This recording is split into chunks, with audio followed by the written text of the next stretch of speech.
Hi, Caro the Movie Critic here. I'm going to be talking about X-Men Days of Future Past, which is about the seventh installment, I believe, in the X-Men franchise after Wolverine. And I think out of all the X-Men, I'm just going to make it clear that this is my favorite X-Men movie in the franchise, beating out X-Men 2, X-Men United. Um, Director Bryan Singer's back, who directed the first two X-Men films, and it is so. And I'm glad that he's back to bring his kind of his knowledge of the X-Men characters and the stories back on screen, and it is refreshing to see him come back. So this movie is about an apocalypse has kind of like an apocalypse has happened with the mutants and the humans getting killed in 2022. It opens with a desolate New York City in 2022, and the Sentinels have been killing mutants on screen in the beginning.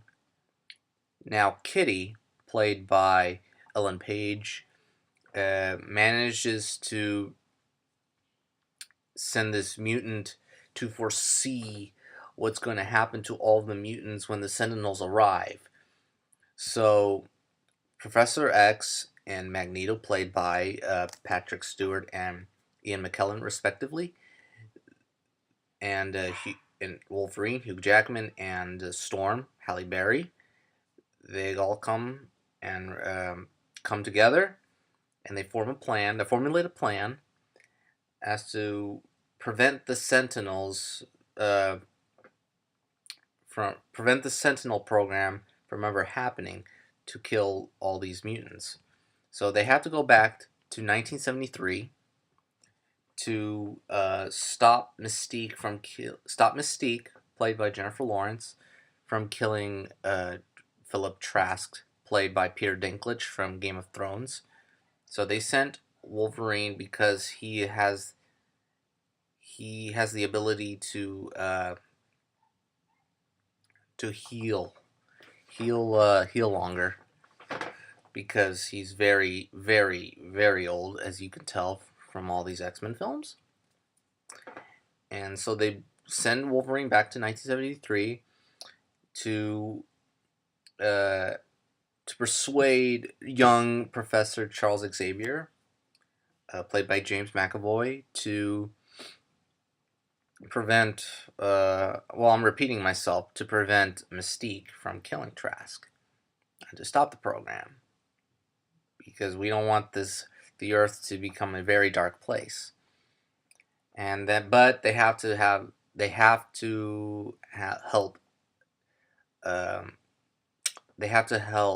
Magneto, who is trapped in the Pentagon because he allegedly assassinated JFK. What a wonder. Played so, and he's played by Michael Fassbender, and they get some help from Quicksilver, which is which presents one of the probably the best scene in the movie, from getting Magneto out of the Pentagon, or help Magneto escape from the Pentagon.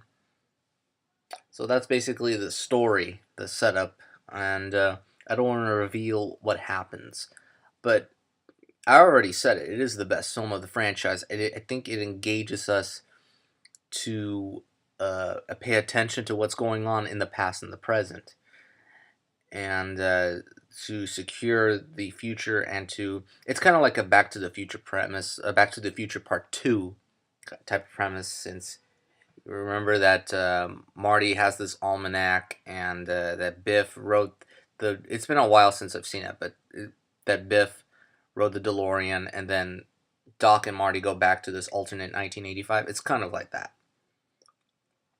However, I mean, I have a few quibbles regarding Mystique, but other than that, I have no other problems whatsoever.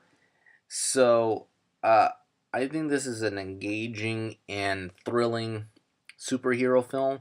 I think it beats out Captain America as the best superhero movie of the year. It's certainly the best movie of the summer, no question so far. Um, the what will be refreshing to see are a few cameos near the end, and it's gonna be you'll be excited to see some of those characters back. So I'm gonna give this X-Men Days of Future Past 3.5 stars, and yeah, and also stay after the end credits since it's a Marvel movie for one important scene that I think links to the next movie. So anyway, this is a really good time in the movies. So this is Caro the Movie Critic signing off, and next week I will be talking about Maleficent. Bye.